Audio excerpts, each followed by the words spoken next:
Bonjour à toutes et à tous, ravi de vous retrouver, mesdames, messieurs, bienvenue aujourd'hui. Ñu ngi fii nii ci siège bu Africa Foot daal di seet si kii di Mohamed Fall, plus connu en tout cas sous le nom de Papoune Fall. Voilà, mu nekk ci boobule équipe ñoom tamit ñu ngi woon ci national 2 ren nag ñu daal di monter ci national 1 ñu am daal di am 15 victoires, 6 matchs nuls, une défaite et 11 victoires consécutives. Par ailleurs, Mohamed Fall alias Papouné donc moom moo nekk meilleur gardien ci 22 matchs, ñaar fukki match ak ñaar mu am ci 18 clean sheets, en tout cas 4 buts encaissés. Donc moo tax tamit tey Africa Foot daal di terminer premier avec 51 points. ñu ngi nii mu ngi nii si suñu gannaaw, du yàgg tey rek dinañ ko jël en intégralité ngeen am ko ci télé bu mag bi, télé bu baax bi. Nee naa leen quand c'est nekk quand c'est baax, voilà fii la dinañ leen di wëyal di leen jox ay joueurs yoo xamante ne yu xarañ lañ, joueurs yoo xamante ne tey ñu ngi def ay jéego yu am solo ci football local bi. moo waral tey ñu jël suñu choix def ko ci kii di Mohamed Fall plus connu sous le nom de Papouné. Damay kuus daal di ko jox micro bi mu daal di ñu waxtaanal exactement saison boo xamante ne tey def na ko ak club bii di Africa Foot ñu daal di monter ci national 1. waaw dama naan salaamaaleykum di leen nuyu. di nuyu mbokk àdduna di nuyu sénégalais yëpp di nuyu tam ñuy seetaan Made TV di leen jaajëfal.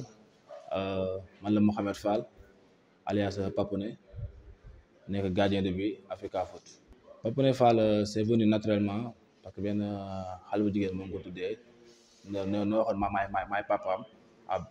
nekk xale bu ndaw di ma ko wooye tuddee ma ko. Par la suite noonu la commencé di woy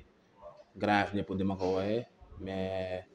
ñu bëri tam grand boo demee joolaa bi lañ gën a xam. Certains tamit m'appelle Papouné, tur bi noonu la commencé. grand F laa juddoo, grand F laa yoroo, grand F laa màggee, fa laa fekkee baax.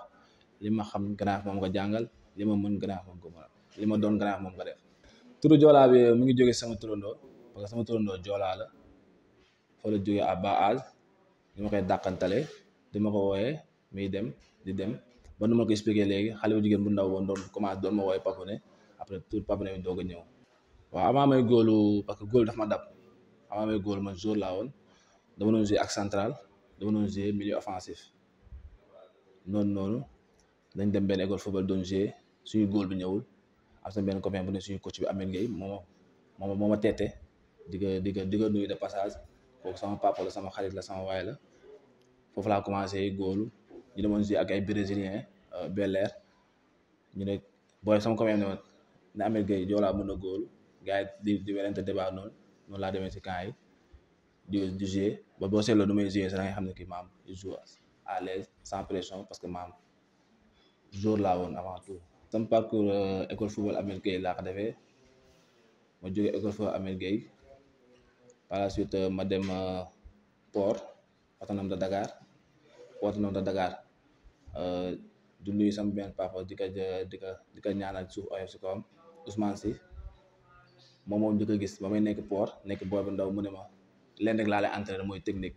parce que am na lu ma gis si yow, bàyyi xale yi nga ñëw entraîner direct si A bi. noonu laa commencé entraîner si A bi ba jógee si A bi. après daaw ma jaar AFA benn année, saison bi jeex ma waxtaan sama copain Aubert, ñu waxtaan mu ne pourquoi pas mënoo ñëw Africa Foot, parce que maam jour bi ngay produit nii Africa Foot moom la soxla, comme vaut mieux na ñëpp Africa Foot si ngay gën a nekk à l'aise. loolu moom la ñu Africa Foot. et que tamit ba fa ñëwee Africa Foot ba léegi rëccuwuma ko, parce que li ma soxla maa ngi koy gis Africa Foot. di sant bu baax suñu président Théo, di sant suñu yaay Mama Khady, ku lim Dioum ñoom Jimal, suñu coach bi, parce que Africa Foot famille la mënoo xam kii mooy kii mënoo xam ancien wala nouveau. ren laa fi ñëw comme si que man maa fa njëkk ñëpp, tellement que nuñ ma accueillir wan ma ne maanaam fii benn xel la benn xol, comme maam leen moo ñu boole muy bal bi da lépp di rafet. te buñ duggee terrain tam noonu lay demee. waaw gardien bi maanaam comme ni ma ko expliqué léegi rek, parce que bañ demoon jouer amuñu góol. sama copain bi ne suñu coach Ameth Gueye kii góol la, gars yi di si débat, ma dem góol, yàlla def maanaam affaire yi jàll. depuis loolu mu commencé góol, par la suite après arrêté woon naa ko sax ne maam comme que man nekkuma góol naa delluwaat ci football bi. mais dama si mës a am benn anecdote dem ne damay jouer latéral, loolu tax ma gën a bàyyi nag football. dañu de benn gaan boo xam ne ñu naan ko Tidiane ko ñoom Ober la dëkk Ober Mendy mais waa ji sama daf may yokku ba centré ba retraité ba gars yi dugal may doog a tourné ba xam ne football bi naka la nekk pour man loolu moom gën a delluwaat ci góol ma delluwaat góol mais góol bi dafa ñëw naturellement parce que di remercier tamit Pape Malick benn góol de Grand F tellement que ni muy sañsee ni mu doon góoloo ma nekkoon booy doon ko suivre après ma jékki-jékki mën a xaaral dugg si waaw man ba may commencé benn idole laa moom muy Pape Malick Babou mais football yi évolué di dem ngay suivre tey di xool Onana nu muy joué di xool Trezeguet nu muy joué di xool Manuel Neuer nu muy joué di xool tamit ay Buffon nu ñuy góoloo tey maam football dépassé na maam naaw fii naaw fee tey li nga war a bouger déplacé pour jàpp ko jarul rafetal naawal loolu ñu ngi koy jàngee si ay Buffon di jàng jeu pied bi ñuy def si ay Onana Trezeguet ak Manuel Neuer mais benn idole laa amoon ba may ne xale bi Pape Malick Babou dëgg naa waaw secret bi du dara lu dul maanaam Africa Foot la benn lañ parce que on défend ensemble on attaque ensemble parce que bu doon man kese yaakaar naa ni dinaa jël ba sonn parce que su ma songee ki mu def retraité dañ koy dugal mais grâce à mes amis ñoom su ma limee Diom ñoom Ober commençant si Ober capitaine bi ñoom Yannick Moussa Ndiaye Diom Josulo Amath di ko nuyu de passage moom mi Casa Sport léegi di sant gars yi tamit di pétition si kaw ñoom Moussa Diallo ñoom Fodé ñoom Isma et cetera bëgguma lim parce que ñun famille lañ parce que ñooñu ñoo tax imaam tey ma encaissé 4 bi parce que bu nekk loolu ñooñu tamit du ma encaissé 4 bi mun naa encaissé ay plus de 20 bi mais du dara tamit parce que dañuy liggéey ñun bu ñu nekkee heure liggéey dañuy liggéey boo ñu fekkee ñu génn hors liggéey da ngay naan ñi ndax ay mag a rakk lañ parce que dañuy foo dañuy ree bañ nekk ba groupe bu ñu nekk ñun ñëpp ñoo si bokk yam président mi ngi fa coach mi ngi fa joueur mi ngi fa qu'importe boo ñëwee da nga naan ndax fii président bi ngi fa parce que tellement que dafa wàccee boppam suufeel boppam wàññi maam fii c'est nous dans nous lu ngeen bëgg a wax leen ko li ngeen bëgg a def leen ko mais lépp si respect. bon actuellement nii comme ni nga ko waxee on se concentre sur Africa Foot parce que Africa Foot lañ nekk yàlla def ñu xam ne yàlla moo ko dogal mais actuellement Africa Foot lañ nekk ñuy concentre sur Africa Foot et que on a d'autres ambitions yoo xam ne tey souhaité nañ jouer en Europe parce que ñoo xam ne niveau bu ñu yor nii macha allah du niveau sax boo xam ne fa la traîner Sénégal parce que xam nañ suñu bopp. tey mënoo xam nit mënu la gën a xam bu gën la xam sa bopp ñu xam nañ suñu bopp bu baax a baax dañuy jouer xam ne maam tellement que gars yi dañu ëpp niveau di sant maam Mohamed Sané Franky ndax moo ñu ko jàngal parce que mënoon nañ sànni bal la ñuy jouer mais tactiquement ñi dañuy jouer nga xam ne nii dañuy produire le bon jeu di ko sant bu baax a baax mais tey di ñaanal booy fi nekk yëpp déwén national ñeneen di jouer ko ñu ko montel ñëpp yàlla def ñu tukki dem jouer en club en Europe signé pro mën a dimbali seen parents yeeg seen entourage tey national 1 bi ñu dem nii yeneen nit ñoo gisee ko wala junior bi monté ñoo gisee cadet yi monté ko mais ñu ko gisee ni sañoon ñëpp yàlla na yàlla def ñu bañ fi nekkaat dem si Europe loolu lay ñaan. waaw match bu gën a métti ma rappelé ko ba may njëkk a gisee en senior port boobu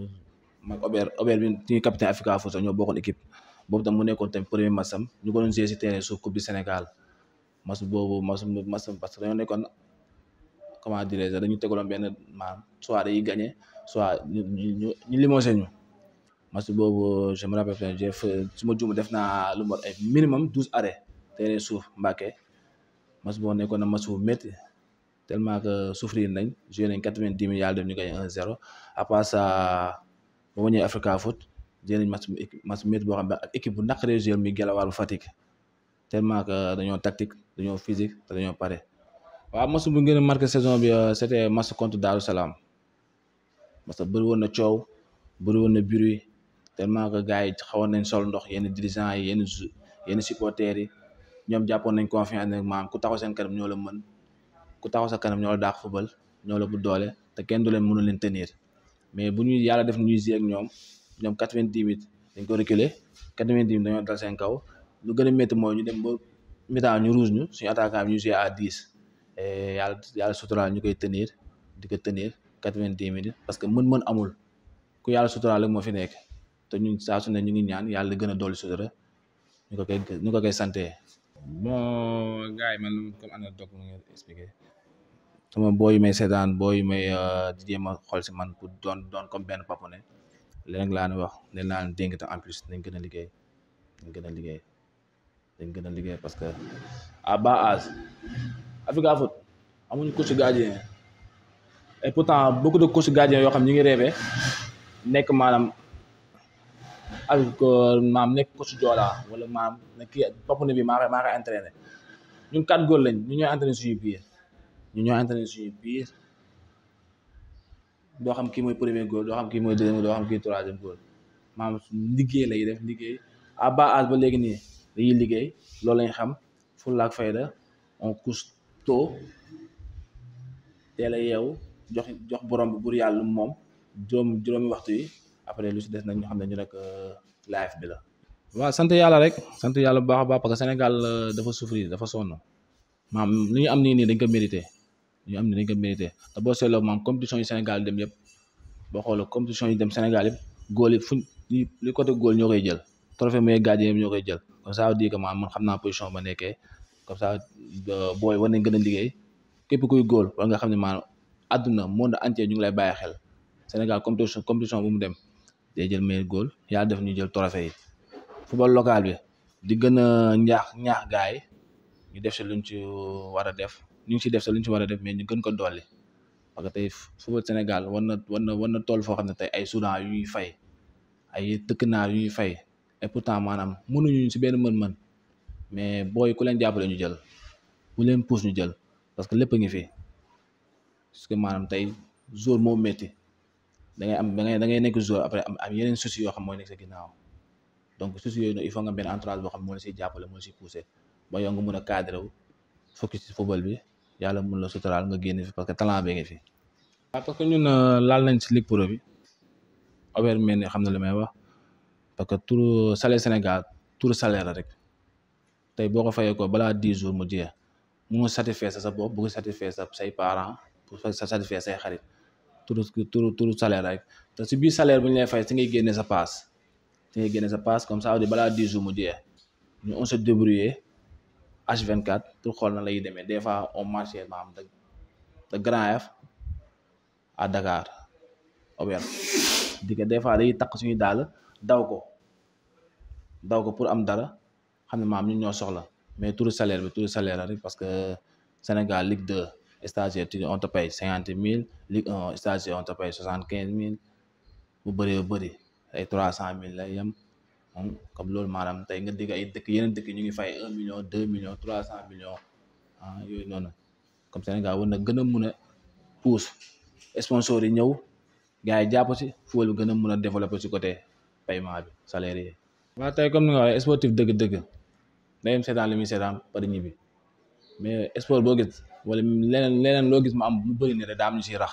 te ñu siy rax dañuy profité di yàq di salteel mais maam ku football tax a jóg nga déplacé wu sa kër dem ba stade football ngay seetaan pare ñibbiwaat mais des fois nag di nga gis ay derby yoo xam ne tel que maanaam daa am ñoo xam ne ay règlement de compte day bàyyi ba derby ñëw ñu ko fay dund di ko fa jëfee mais loolu moom foo dem am na fa di ñaan tamit yàlla gën ci def sutura parce que sutura yàlla rek moo jar a ñaan ba ñooñu maam mental boobu ñu am mu dañ si ñoom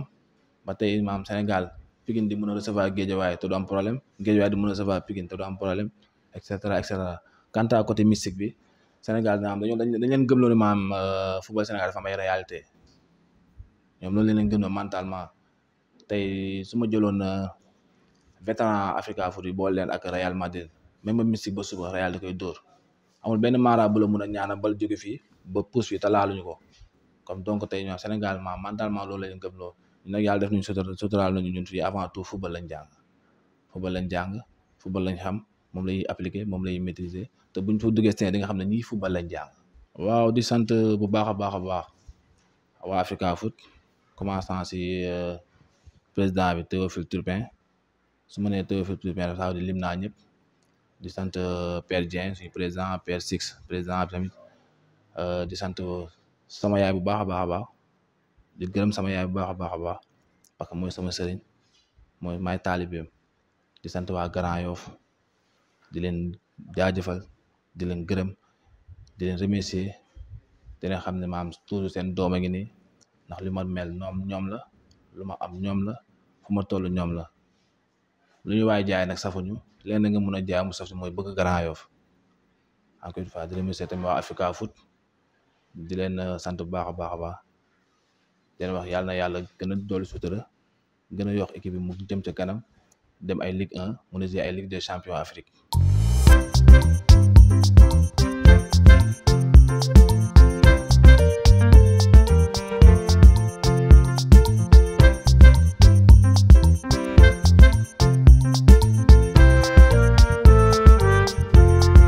Je m'appelle Mohamed Fall alias Papounet. Certains m'appellent Diola. Avant tout d'abord, je rends grâce à Dieu. Je remercie ma famille, mes parents, surtout ma mère. Je remercie aussi mon père parce qu'on a fait 22 matchs, 18 clins sur 4 buts encaissés. C'est grâce à mes coéquipiers qui m'ont aidé. Si ça dépendait que de moi, j'allais encaisser beaucoup de buts, mais parce que ici, Africa Foot, on attaque ensemble, on défend ensemble. C'est ça quoi, parce que le secret, c'est le travail. On travaille dur pour être à la hauteur. Alors, Papounet, c'est venu à une fille qui disait que je suis son père. Depuis lors, il m'appelle Papounet parce qu'à Grand F, tout le monde m'appelle Diola. Mais depuis lors que la fille m'appelle Papounet, que tout le monde a entendu son nom, c'est par la suite, ça se passe sur les oreilles et que j'essaie de devenir Papounet comme ça. Oh bon, je suis né à Grand F. Je suis un digne fils de Grand F. Ce que je suis, c'est le peuple Grand F qui me l'a fait. Donc, je les remercie de passage. Le gardien de but, c'est venu naturellement. Parce que je ne l'ai pas fait à base. À base, je joue en milieu offensif, axe central. Du coup, on avait un petit tournoi à jouer avec des Brésiliens. Donc, notre gardien n'était pas venu. J'avais un ami qui s'appelle Bass, qui disait à notre coach Amegay, non, mon père, que Diola, c'est un gardien. Donc, depuis ce match, je faisais des arrêts et que je me suis devenu gardien comme ça. Mais par la suite, après, avec le temps, je me suis dit que je ne suis pas habitué à jouer comme gardien de but. J'avais arrêté. Mais il y a un match, je me rappelle très bien, je me suis affronté avec un excentré qui disait Tidjane, il habitait à Khariala. Ce jour-là, je me suis très éclaté car il me faisait des dribbles, il m'a beaucoup noyé. Depuis lors, je me suis dit, il faut pourquoi pas revenir. D'être gardien, c'est plus facile pour moi. Mais le fait d'être gardien, c'est pas venu à base, c'est venu naturellement. Africa, je me suis venu cette année. Je suis là cette année, mais comme si j'ai fait 10 ans ou bien 5 ans. Parce que nous sommes une famille. Nous sommes une famille. Je me suis venu, on m'a bien accueilli. On me disait que ici, c'est une club, une passion. Donc, tout ce qu'on fait, on le fait en famille. Tout ce qu'on dit, on le dit en famille. Et c'est ça qui nous a rendu fiers aujourd'hui. Bon, tout début est difficile, car on ne savait pas. On ne m'a pas vu jouer aussi. Donc, je remercie Aubert, notre capitaine emblématique, qui m'a fait venir ici en me disant que la façon dont tu joues, ça va être plus facile de jouer en Africa Foot. Il m'a proposé notre coach Frankie, comme je l'appelle souvent, Pep Guardiola, car il est trop tactique. Donc, je remercie encore une fois Aubert qui m'a fait venir ici. Et je ne regrette pas, quoi, je ne regrette pas. Ce qui m'a poussé d'être un gardien, c'est un gars, un idole, Pape Malick Babou, qui vient à Grand Yoff. Je le suivais, il s'habillait bien, il faisait des arrêts extraordinaires. J'étais un fan de lui et je me suis dit que je vais essayer d'être un gardien pour faire mieux que lui. Et là, alhamdoulilah, je me sens bien à l'aise en étant gardien de but. Mon idole, c'est pas Malick Babou, comme je le dis. Mais j'aime bien regarder Onana, Tessegun, Manuel Neuer. Parce qu'actuellement, le foot a beaucoup changé. Tu ne sais pas jouer en bon pied, tu ne sais pas jouer comme Manuel Neuer ou bien Tessegun ou bien Onana, ça te posera un problème. Donc j'aime bien regarder Onana, comment il joue, comment il fait ses déplacements. Quand tu vas jouer dans les matchs championnats, tu te dis ce gars-là c'est Onana ou bien c'est Tessegun. Parce que je joue comme eux. Bon, en fait, chaque jour, rêve d'évoluer dans les autres clubs supérieurs Mais actuellement, comme je suis en Africa Foot, je me concentre sur Africa Foot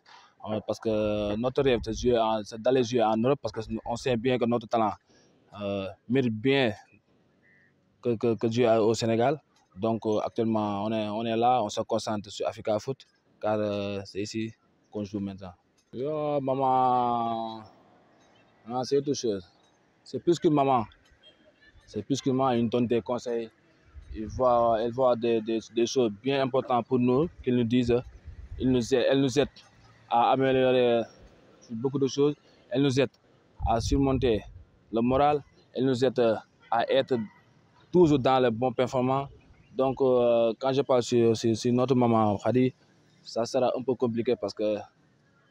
c'est plus qu'une maman, quoi. C'est plus qu'une maman. Et on l'aime beaucoup, on l'adore beaucoup, on le souhaite beaucoup de vie. Donc, on le porte dans notre cœur. Comme je le dis toujours, c'est une famille. C'est une famille. Quand tu dis une famille, parce qu'on se confie. On est des frères, des jumeaux, des confidents, des meilleurs amis. Et ça se voit sur le terrain, même quand on joue, ça se voit. Ça se voit. On se bat tout le temps, on se donne le meilleur de nous-mêmes. 90 minutes, on joue, on court, on se communique comme on est des frères de même sang. Africa Foot, c'est une famille. Donc pour nous, le match le plus difficile cette année, c'était avec Guelwaar, une équipe très technique, tactique et physiquement pareil aussi. Donc c'est difficile de jouer avec Guelwaar Fatick. Je les remercie en disant que suivez bien Madère TV parce que c'est la bonne télé. Avant tout, d'abord, je remercie la population Grand Yoff qui m'ont beaucoup aidé à l'aller de l'avant. Donc, ce que je suis, c'est à cause d'eux. Donc, je dis big up à Grand Yoff. Donc, big up les dignes fils de Grand Yoff. Parce que quand je parle sur Grand Yoff, j'ai des larmes aux yeux. Parce que je suis un digne fils de Grand Yoff. Je remercie aussi bien qu'un ami, un frère,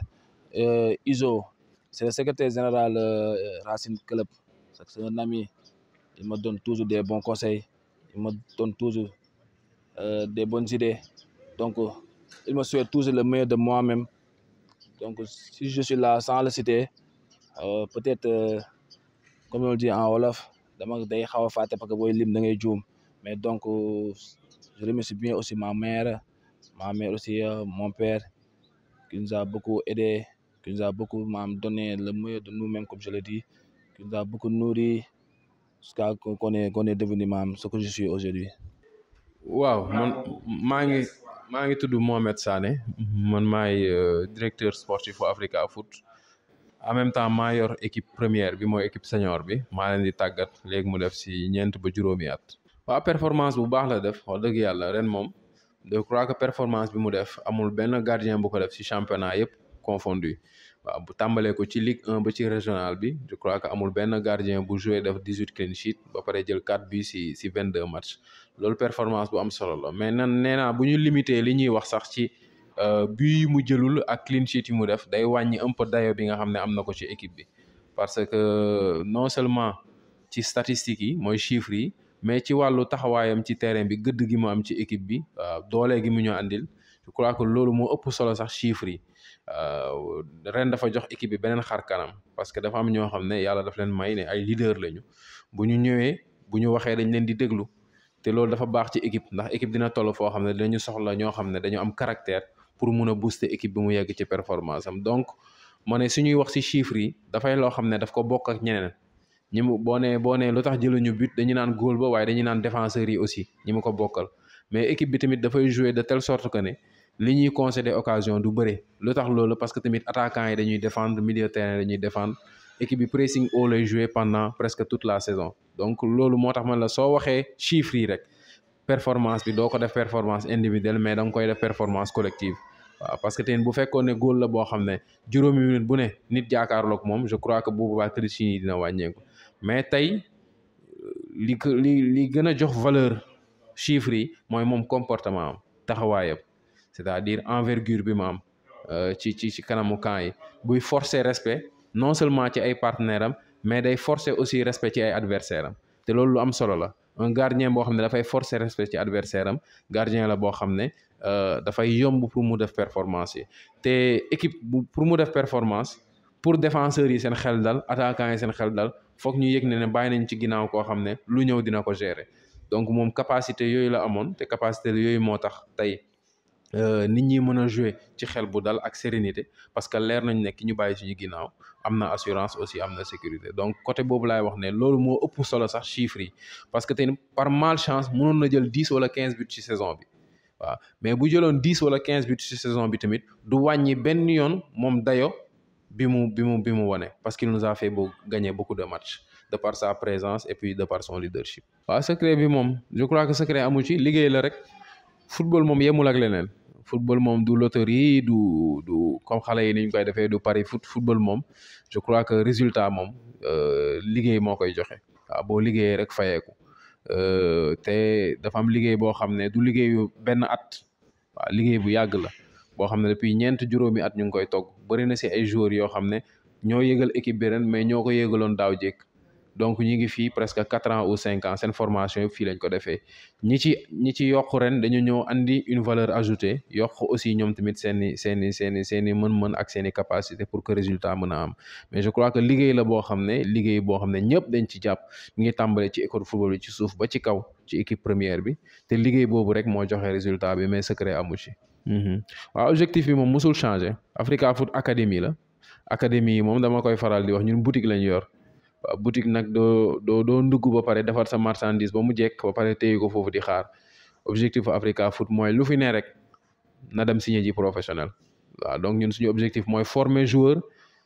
dimbale ko ba mu progresser atteindre un certain niveau mu dem yor statut professionnel réussir dans la vie donc loolu moo ci nekk donc fu mu toll nii ci dynamique boobu la ñu nekk certes nag résultat yi nag moom wax dëgg yàlla parce que tamit nit mënatul nëbbu li ñuy wax boo liggéeyee rek ku wax feeñ waaye ku liggéey tamit boo ñëwee ci terrain bu mu feeñ loolu waral ñuy def performance yu mel ni en championnat équipe bi di yéeg mais du woon suñu objectif premier waaw lu ñuy wax nag l'appétit vient en mangeant comme yéeg nañu ci ñaari at te gis nañ ne football professionnel bi tiim nañu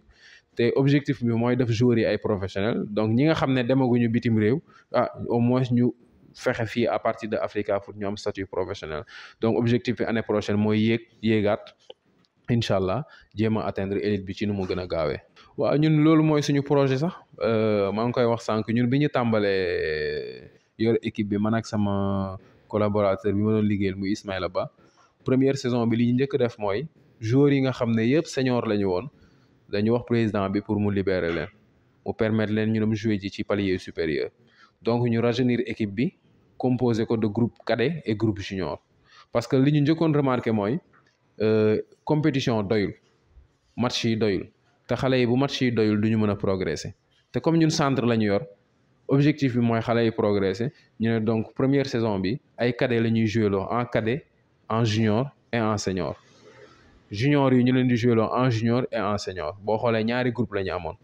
moo tax bi ñu paree saison bi yenn joueurs yi ils se sont retrouvés ñenn ñi am ay 20 et quelques matchs donc saison boobu la progression bi tàmbalee parce que même saison boobu noonu ak cadet yooyu noonu joué nañu final tournoi monté bi ñu éliminé ñu au tir au but donc si la ñu xam ne loolu la yoon bi donc liggéey bi foofu la tàmbalee chaque saison nag que Dieu fait suñu équipe c'est composé à 50% de cadets peut-être à 20-25% de juniors ñi nga xam ne senior la ñu tene fi mooy ñi nga xam ne fii lañ leen formé te mënuñu leen bàyyi ñu dem ñu bàyyi leen ci équipe bi ñoom ñu magal équipe bi mais majeure partie groupe bi yëpp c'est composé de cadets et de juniors moo tax championnat junior bi ñoom ñooy wàccaat dem jouer ji ko bu championnat cadet amee tamit dañuy wàccaat dem jouer ji ko donc ñun intégrer ay jeunes jouer loo leen progresser leen ñun loolu mooy suñu priorité te loolu la ñuy def la preuve tous les problèmes yi ñuy am sax ci saison bi ci cadre boobu lay tomber ren li retardé suñu championnat ñu toog 2 mois joué ñu c'est à cause des cas de réserve yoo xam ne ñun dañuy aligné ay joueurs yoo xam ne am na si ñoo xam ne sax matuñu cadet ay U15 lañu waaw ay minime lañu donc équipe yi ngay joué ñoom xooluñu nuñ la gagné mais ñu ngi xool naka lañ la mën a daanelee ci kayit waaw ku joué ak ay minime nga aligné ay senior ñoo xam ne rawee nañ ko 4 catégories ñu gagné la wax dëgg yàlla da nga war a fair play mais war a topp ci ginnaaw di réserve donc ci cas yooyu la ñuy am chaque saison ay joueurs yi ñu aligné dañ ay xale la ñu matuñu joué senior. waaw mais gars yi ñoo war a jël seen responsabilité au niveau de la ligue il y a aucune ligue sérieuse au monde wala amul benn championnat bu sérieux boo xam ne réserve cas de réserve dina traîner loo championnat réserve dañ koy évacuer enquête ko 1 semaine 2 semaines mu jeex mais pendant que ñu koy enquête sax nit ñi nañu continuer jouer mais championnat boo xam ne jeex na benn journée moo ci des équipe boo xam ne rawee nga ko 12 points ci ginnaaw muy jafandu ci kaw ne yow match bi ngay jouer ak moom ki nga aligné xale la matul jouer catégorie boobu loolu jarul guddal parce que dodul sax cas de réserve xam nga problème bi yëpp loolu la loo xam ne du cas de réserve maanaam joueur bi bu ñu ñëwee présentation ñu ne kii aptul pour jouer en senior minime la mais arbitre bi mooy xool ne kii aptul jouer senior mun nañu ndax am ngeen document bu ko permettre mu jouer ñu génnee document bi nga xam ne waa fédération ñoo ñu ko jox pour autoriser xale bi mu jouer document boobu bu ñu ko xasee génnee jeex na xale bi day jouer foofu réserve amatu fa donc ci cas yooyu noonu la ligue bi war a jël ay responsabilités loolu waratul tardel championnat bi donc ñaari weer a ngi nii ñu toog di xaar obligé bàyyi xale yi ñu dem vacances noppaleku pour des cas comme ça je crois que yooyu moom il a fallu même je crois que la fédération moo autosaisir pour régler problème bi et puis mettre un peu le point sur la table pour que ñu gérer dossier boobu mais yooyu moom dafa war a jeex ci football sénégalais quoi dafa war a jeex. wax dëgg yàlla nag bu fekkee ne dañuy wax te yàlla rek a tax loolu ñàkkuñu ko. ñu lay ñëw approché naan la su noonu suñu sago nga ñëw suñu équipe nangam mais man dama équipe bi boo gisee ma nekk fi entraîneur nekk en même temps directeur sportif man dama jàpp ne man dirigeant laa fi waaw man loolu la ma waa équipe bi woon dirigeant yi ak président bi yëpp dañ ma wan ne fii doo fi entraîneur dirigeant nga fi tu fais partie intégrante du projet te projet bi tamit biñ koy tabax liñ ma ci rawee peut-être ñaari at lay doon bi ma ñëwee ba léegi maa ngi ci léegi mu def 5 ans ou 6 ans sama yéene mooy yóbbu équipe bi au sommet waaw pour confiance bi nga xam ne dirigeants yi jox nañ ma ko ma delloo leen ko buñ ko yóbbee à l'élite au niveau de l'élite du football sénégalais boobaa nag ñu xool lan la ñu am comme yeneen ambition wala yeneen perspective mais fu mu toll nii daal sama yéene mooy yéegal équipe bi yéegal académie bi jusqu'au sommet du football sénégalais bu ñu yeggee foofu nag après lu ci des ñu xool mais gëw ma ne fu mu toll nii am naa ambition bàyyi ko fi pour dem reprendre liggéey bi à zéro ci liggéey boo xam ne conduire nga ko pendant 4 ans ou 5 ans je crois que loolu yàq lay doon waaw tabax mbir ba mu yegg fii ba pare nga bàyyi ko fi pour dem uti leneen te man gisuma projet bu gën a sérieux projet bi gisuma projet bu gën a solide projet bi peut-être nag jiitu la mën na fi am yenn académie yi jiitu nañ mais ëpp ñu ressources humaines ëpp ñu ambition te xam naa ne bu ñu góorgóorloo tuuti dinañu yegg ci kaw beneen bi aussi dem ci équipe bu am tour ba pare boo demee da ngay nekk ci ñenn ñi nga xam ne jot nañ fa jaar mais tey projet bi bu aboutiré da ngay bokk ci ñi nga xam ne ay pionniers lañu ba histoire club bi da koy bind da ngay bokk ci ñi nga xam ne ce sont les précurseurs ñoom ñoo yóbbu projet bi ba jusqu'au sommet et sama yéene mooy yeggali liggéey boobu ba noppi ñu soog a xool leneen. ok mooy li may wax sànq rek c'est-à-dire ñun moom sur ce plan là du prétention du dara mais ñun man gëm naa ne ñun dépassé nañu niveau ligue amateur bi parce que ñun. Depuis 2-3 ans même laay wax toute notre préparation maintenant saison bi buy tàmbale si préparation bi ngay def ak match amicaux yi ñun duñu jouer sax club amateur ñun Ligue 1 bi rek la ñuy jouer même ci biir saison bi match amicaux yi Ligue 1 bi la ñuy jouer on prend Casa Sport Jaraaf yooyu la ñuy jël Guédiawaye Teungueth FC pour mesurer niveau équipe bi par rapport ak niveau ligue joueurs yooyu noonu te amul benn équipe boo xam ne sentir nañ ne ëpp nga ñu niveau parce que tamit on prend le temps de travailler am nañu ay joueurs yu baax yu am ambition yu am niveau mais joueurs yooyu tey plan de carrière bi joueur Ligue 1 yi amul ñun Ligue 1 yi am ñun suñu joueurs yi amuñu plan de carrière boobu ñee peut-être yaa xamte nañu wala âge jot na bëgg nañu jouer Ligue 1 am statut professionnel mais ñii am nañu niveau boobu mais vocation yi moo bokkul ñoom ils ont envie de réussir dem tukki te tukki nag ci académie yi la gën a yombee moo tax ñu téye mais joueurs yi ñu am fi ñu toll nii am nañu niveau mën a jouer ci Jaraaf wala mën a jouer ci Casa Sport wala mën a jouer ci feneen moo tax bu dee ci niveau national 1 bi rek ñun on n'a pas d'inquiétude bon sauf si nag ñu war a reconstruire équipe comme li ñu dal daaw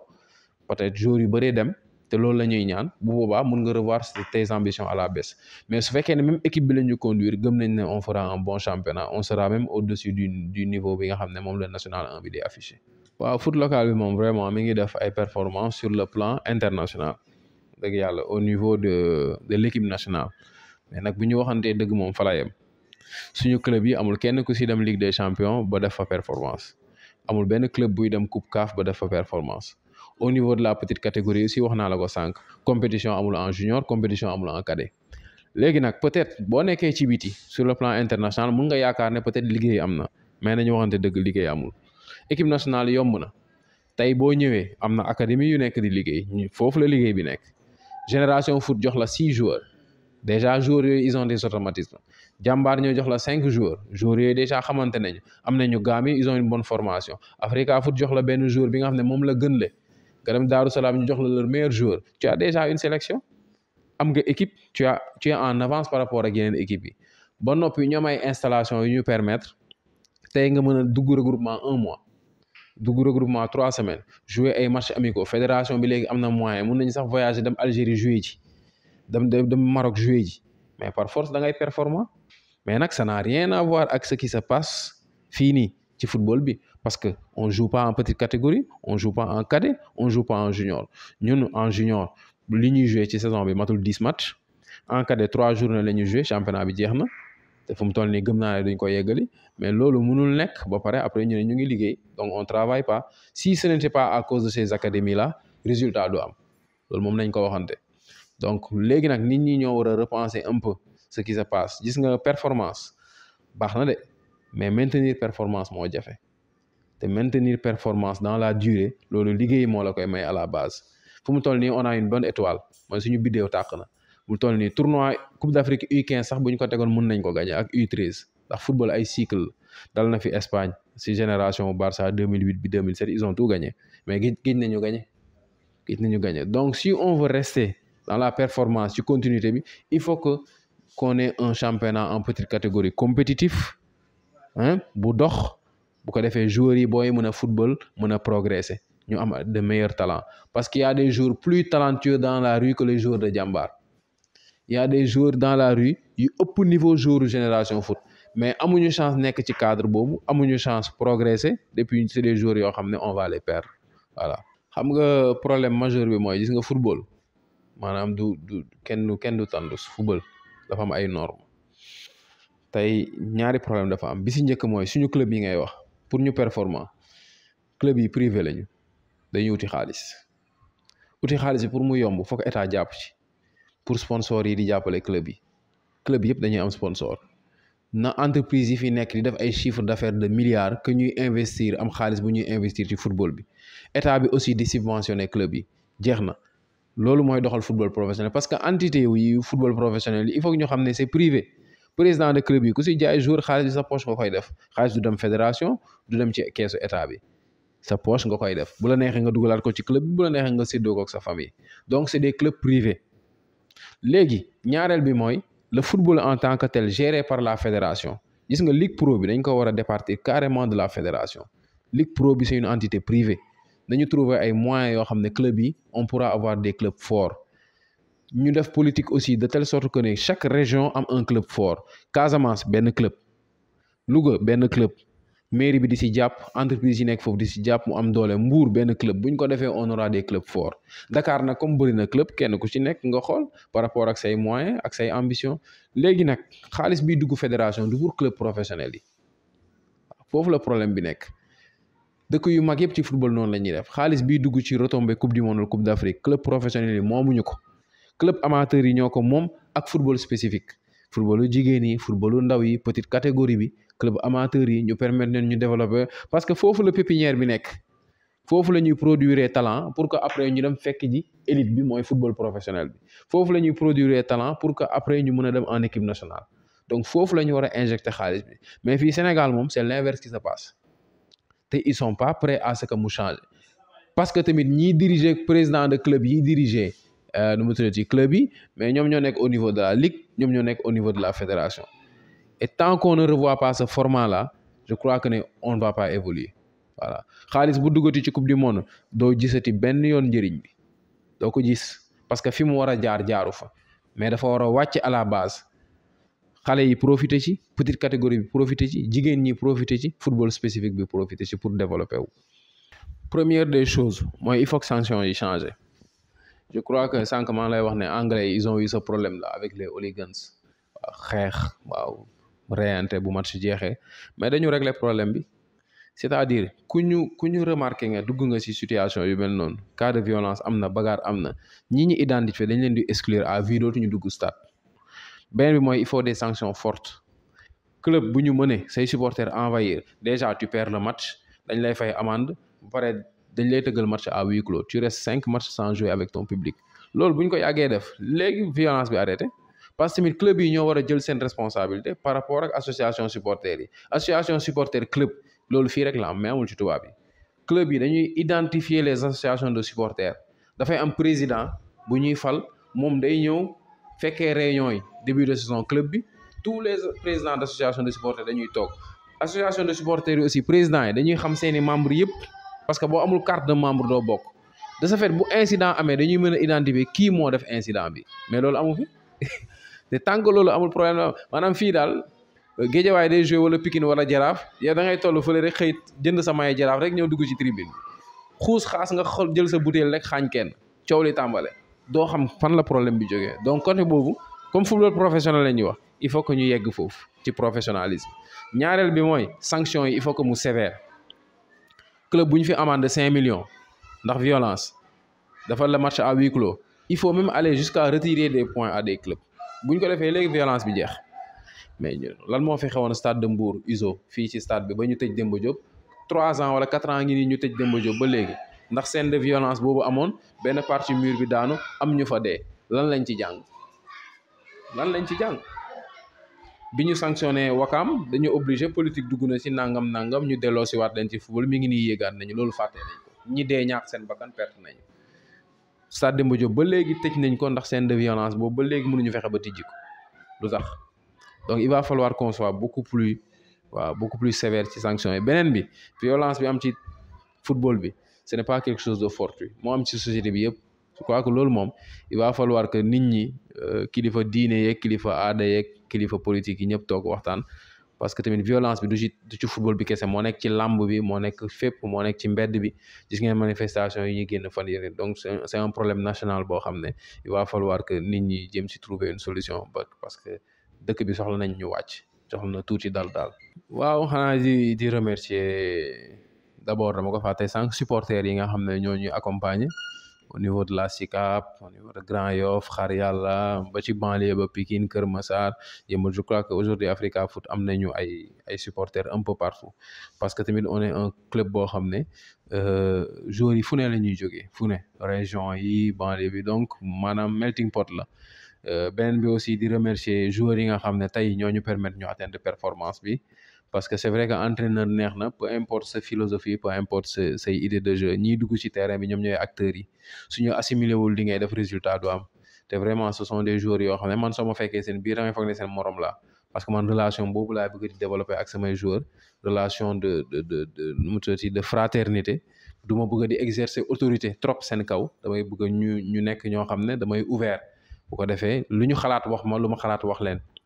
te ci ambiance boobu sax moo garantir résultat je crois que di remercier aussi le gardien de but Mamadou Sané moom mi waral ngeen teew fi tey je crois que koo xam ne la vraiment ren ñëwam ci équipe bi yokk nañu doole waaw ñëw na bokk na ci ñi fi mujj ñëw ren la fi ñëw mais boo ñëwee da ngay fa def na fukki at waaw il était vraiment impliqué ci lépp ci terrain bi en dehors du terrain waaw des fois sax ñu am match mu dem superviser ji adversaire bi ñëw ne la coach gars yi nii la ñuy jouer ma ne ko garaawul dinañ ko régler waaw donc moom vraiment dafa ren saison bi daf ko yenu daf ko jël à bras le corps il était très revanchard te bi mu ñëwee wane na ko sur le terrain te relation boobu ñu développé man ak moom laa développé ak joueur yëpp des fois joueur dina dugg ci terrain mu toll ci situation boo xam ne peut-être dina sonn wala mënatul waaw mais bu boobaa cofeel bi muy am ci entraîneur am moo tax muy surpassé wu waaw wala cofeel bi mu am ci club bi mu ne moo tax muy surpassé wu moo tax c'est bien de développer ces relations là sinon dañuy def li ñu mën rek taxaw parce que dañu naan équipe bi jaru ko entraîneur bi jaru ko waaw mais équipe bi famille la ñoom xam nañ ne man li ma yéene sama bopp loolu laa leen yéene daf ma mës a wax lu ma remarqué te moom laa ko jàppee ba tey dafa am benn match ñu jël bii mu génne mu ne ma coach man bu ma encaissé rek sama xel ci yow lay dem waaw loolu moom wax na ko fàtte na ko mais man loolu lu ma jàpp la loo xam ne ba keroog àdduna du tukki du ma ko fàtte waaw parce que jour musuma wax loolu ci laa xam ne kii nit la en dehors du footballeur nit la te nit moo am solo waaw donc ñu koy remercier ci apport am ren ci équipe bi di remercier tous les joueurs yi nga xam ne participé nañ ci projet bi di remercier les dirigeants waaw lim naa leen sànq bugguma ci jaaraat du président ba ci suuf ak ñi nga xam ne ñëpp ñooy personnel bi liggéey autour du club maa leen di remercier vraiment ci ren accompagnement bi ak confiance biñ ñu jox et puis di leen féliciter encore une fois ci saison bi ñu def. boo xoolee ñun ren benn match rek la ñu perte bon tey mën na xaw a li ñuy wax tilimal sa parcours toujours parce que on aurait pu être invincible mais match boobu lu tax mënuma metti mooy match boobu moo jur suñu 11 victoires d'affilée yi dañuy wax des fois c'est un mal pour un bien te bi ñu génnee si match bi sax am na benn dirigeant bu tudd Matar Diallo sànq jaar na maak moom waxante nañ ko mu ne ma cette défaite là qui va faire grandir l'équipe parce que bokk na si suñu match yi gënoon yomb adversaire bi dañ ko deviner 90 minutes 4e minute la dugal benn corner jeex na après dam banko ci camp mais match la boo xam ne sur le plan mental et sur le plan stress beeg émotion bi ak gestion un peu du flux nerveux on a beaucoup appris et si match boobu sax la yenn individualité yi nga xam ne peut-être bokkuñu woon ci groupe bi au départ ci match boobu la ñu feeñ te ñooñu après ñoo yéegal équipe bi parce que ñoo porté l'équipe bi c'est eux qui sont venus en deuxième mi-temps ce sont les cadets qui sont venus renforcer le club après donc boobu mooy match bi nga xam ne daanaka mooy seul match bi ñu perte mais mooy match bi nga xam ne tey moo ñu permettre ñu mën a enchaîner waa lu mu tuddati 11 victoires d'affilée yi après depuis ce match là on a plus perdu mal Builders contre Builders ñoom la ñu gagné récemment barki démb plutôt suñu dernier match ci phase retour bi benn mooy suñu match bi gën a metti lu ñuy wax football des fois paradoxe la mooy un match contre un mal classé match bi waroon gën a yomb moo gën a metti suñu match mooy match bi ñu joué contre Guinguinéo fii à Guédiawaye waaw c'était une ambiance pesante le match était très difficile il y a eu beaucoup de pression et puis voilà comme football Afrique moom da ngay ree ba tas match bi ñi si dugal seen loxo daal moo bëri boobu moom c'était un match boo xam ne man moom en tant qu'entraîneur waaw daanaka moom j'étais au bord de l'implosion parce que dama doon gis ni victoire bi di ñu filer entre les mains alors que l'adversaire était prenable donc c'était le match le plus compliqué man ci saison bi sinon tout le reste moom tous les adversaires qu'on a eu on a su les dominer on a su les maîtriser voilà. waaw alors man maa ngi tudd Mouhamadou Mokhtar Diallo donc man maay secrétaire général équipe bi Africa Foot waaw lu ma ci mën a wax rek mooy que je pense que suñu performance bi ñu am nii amul secret donc le seul secret bi ma xalaat ni moo ci war a mën a nekk mooy liggéey donc je pense que xale yi gëm nañu projet bi gëm nañu Africa Foot tey Africa Foot nekk na daanaka une famille pour eux donc boo xoolee cohésion bu am ci équipe bi ci groupe bi déjà ci staff bi ba ci dirigeant yi daanaka dootoo ràññeeti joueur dootoo ràññeeti coach dootoo ràññeeti dirigeant dañoo ànd doon benn te boo yi tamit ci terrain bi ñu gëm ko waaw donc vision bi ñu am ñoom daanaka dañ koo matérialiser ci terrain bi comme je te dis y a pas de secret liggéey rek la ñu am lañu xam donc moom Pape Koné Fall je pense que pour revenir ci performance am je pense que performance bi mu def c'est inédit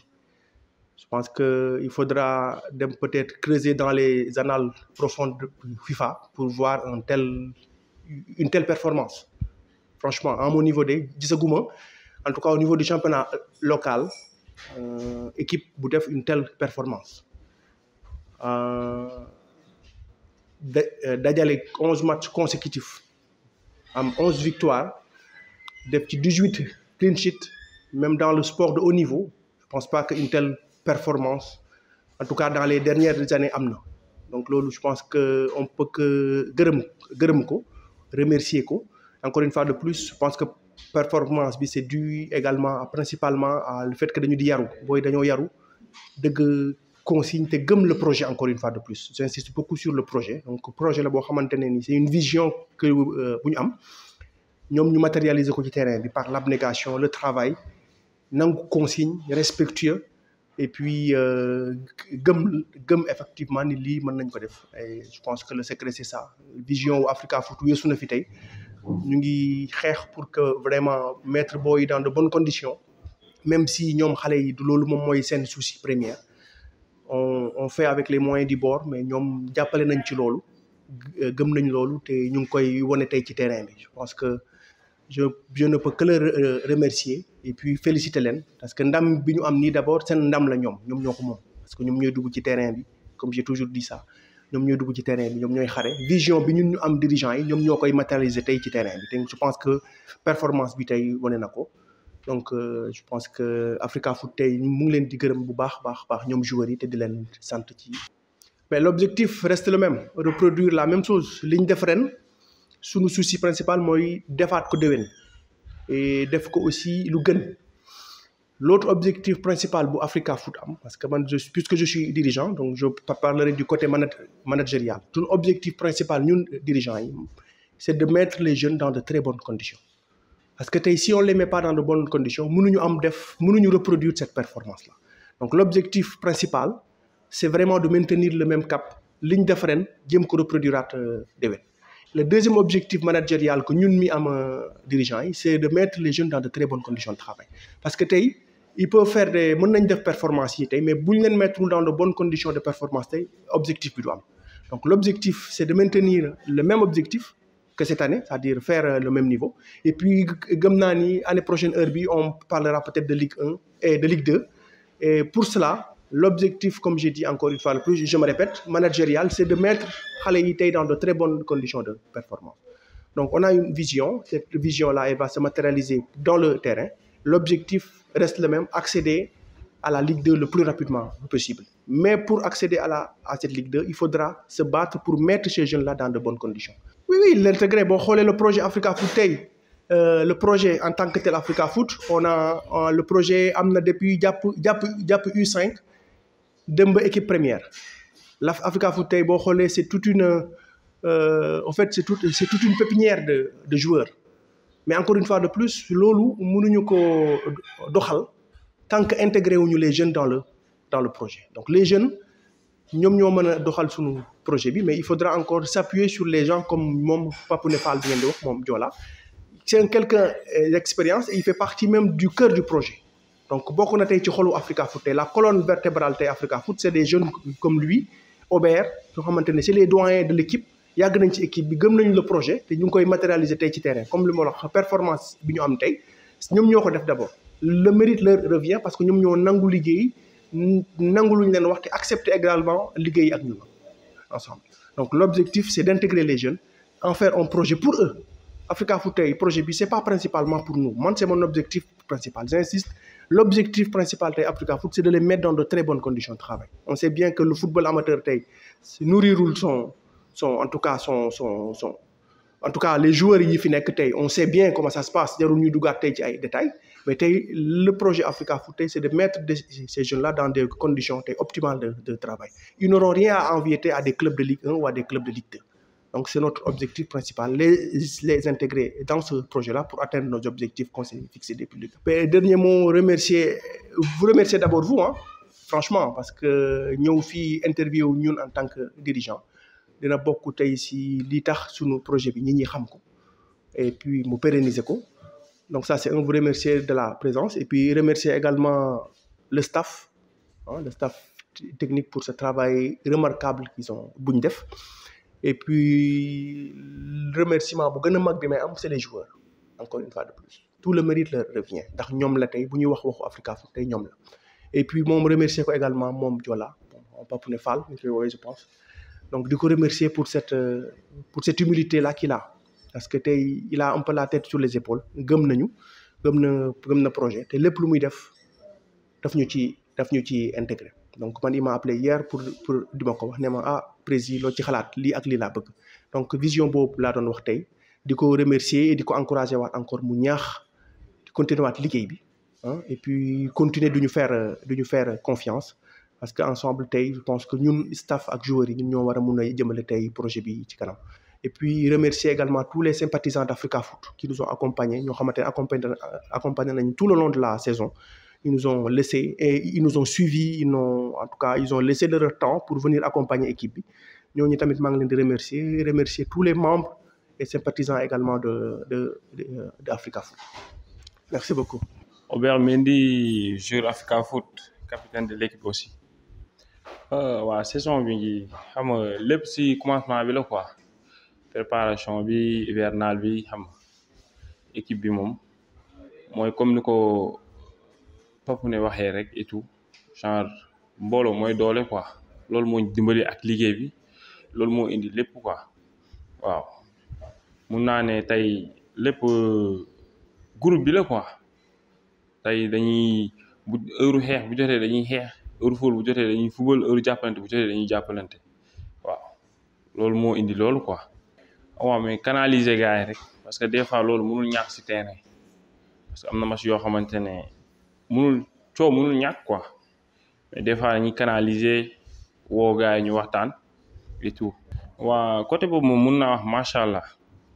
macha allah parce que tey moom mun na wax ne ñun la ñu nekk si kanamam mais moom mi nekk si ginnaaw tamit am na si part de responsabilité parce que tey des fois ñun dañuy def ay erreur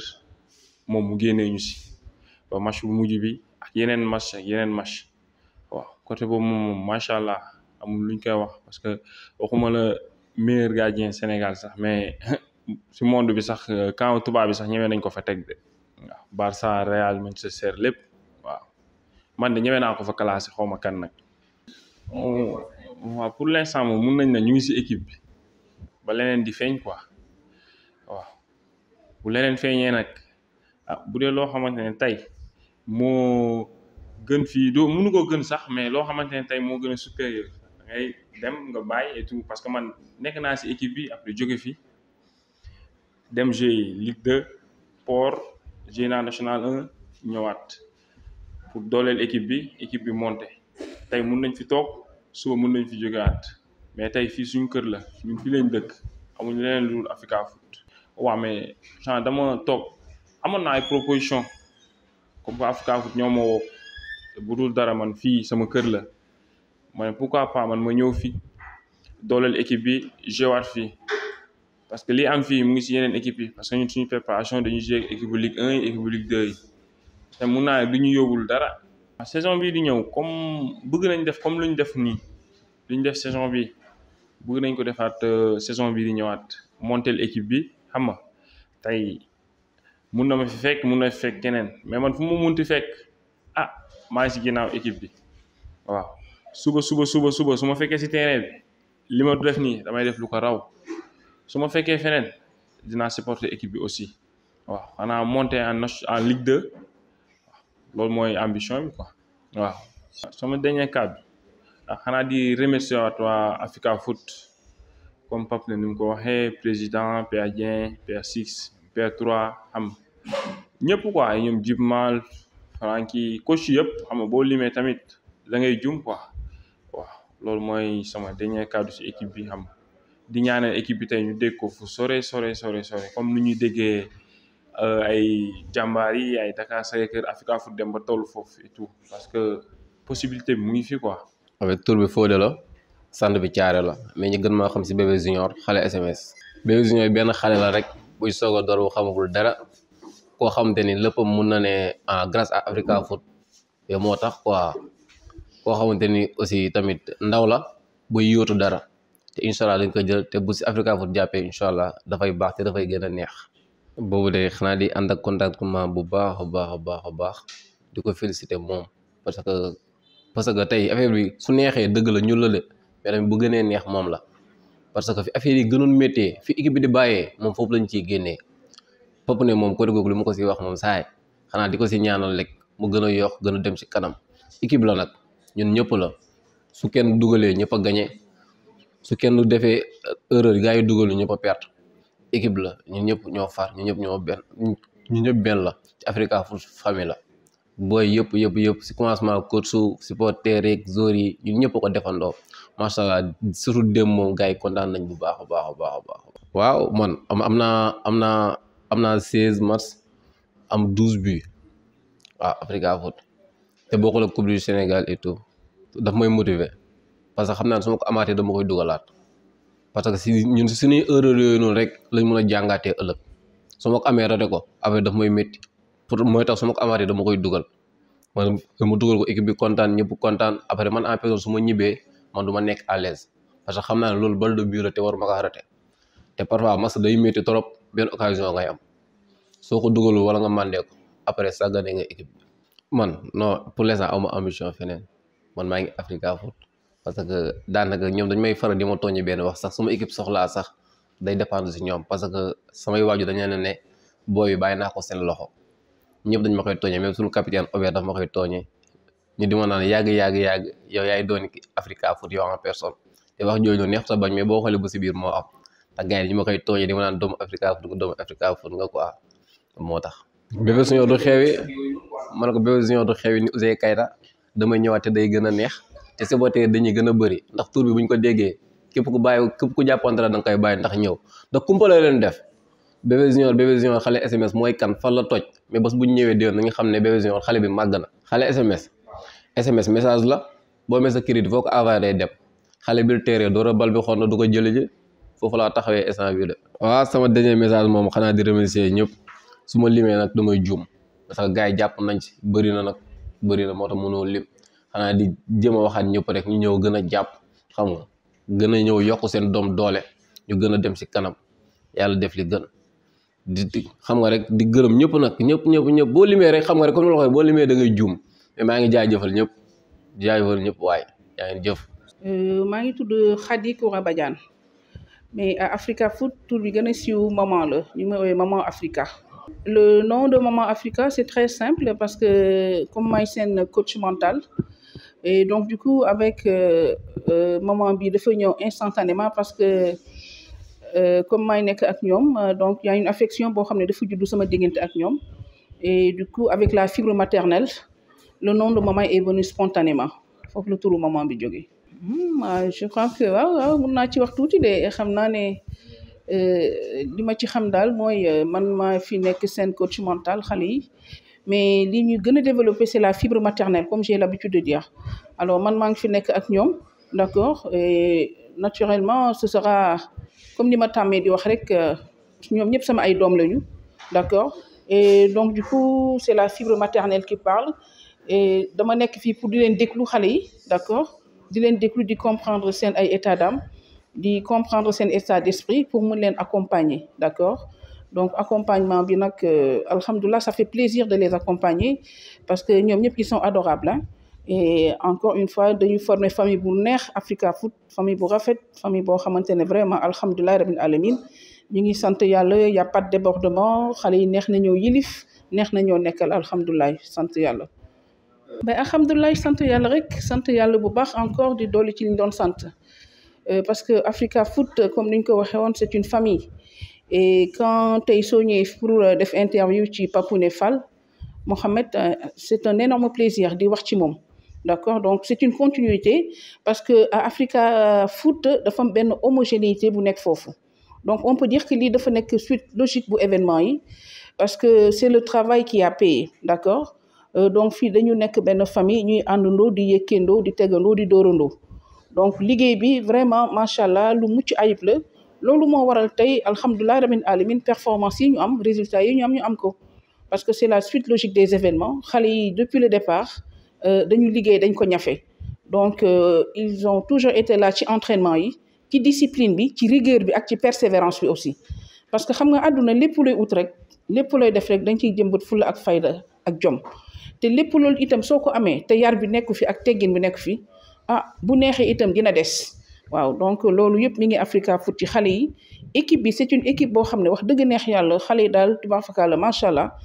ci capitaine bi ba ci gën a tuuti ñoom ñëpp vraiment ils ont été à la hauteur donc li ñu waroon def nañ ko liggéey nañu ba ñu war a liggéeyee def nañ ci fulla def ci fayda def ci jom waaw ndaxte xam nañu seen ay nawle lañ doon dem di dajeel à chaque rencontre te benn musul yomb ci kaw loolu ñu def ci liñ ci war a def yàlla suturaal leen may leen ndam li nag alhamdulilah rabbil alamin dañ ko mérité parce que lu ñu liggéey la depuis le départ parce que def nañ li ñu war a def déglu nañu coach yi la ca war yëpp defe naa def nañ ko ba tax yàlla may ñu ndam tey kon dañ koy sant yàlla bu baax a baax a baax alhamdulilah rabbil alamin lañ ciy wax. mais alhamdulilah loolu ñuy ñaan yàlla mais actuellement comme ni mu ko waxee sànq dañuy concentré wu ci fi ñu toll nii il a du mérite lu mu liggéey la lu mu ñafale lu mu gëm la lu mu gëm boppam mais xam nga li gën a am solo ci àdduna xam nga xale da ngay nangu am kilifa xale da ngay nangu tegu ci yoon xale da ngay nangu dégg waxu mag.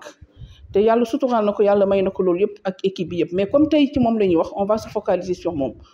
nekk na xale boo xam ne xale bu am fulla la man ça fait plaisir de parler de lui parce que xale bu am fulla la xale bu am yar la xale bu am teggin la ku am sutura la ku am jom gëm boppam nag gëm boppam wóolu boppam